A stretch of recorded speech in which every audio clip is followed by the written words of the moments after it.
Здравейте на всички! Ще покажа как се държат новите иглички. Ето я, дано се вижда добре. Ще покажа как се държат във водата. Цвета не е важен, те има всеки цветове. Въпрос е как се държи във водата. Сега вятъра е насрещен и е леко страничен, така че тук не е най-важното колко далече хвърляме, но хвърля си.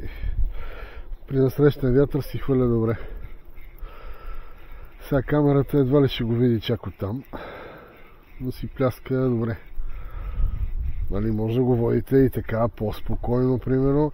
Може и така, за да пляска. Пляскането ми е любимия начин на водене. И така съм имал най-много успехи. Но всеки си го води както му харесва. Ето го сега тук. Дано вече камерата да го вижда. Ето това му е правилното водене.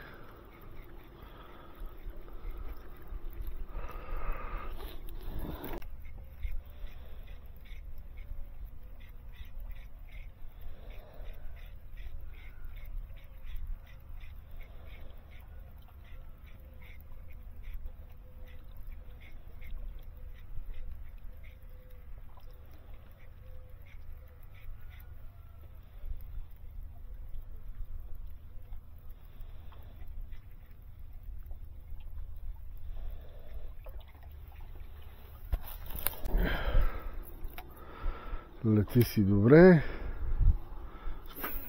Има и клипове как лови риба. Сега точно този модел е нов, 21 см.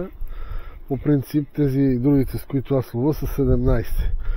Има доста клипове с риба на тях, така че пък и доста хора и от вас има, които ги ползват, така че няма нужда толкова много да обяснявам.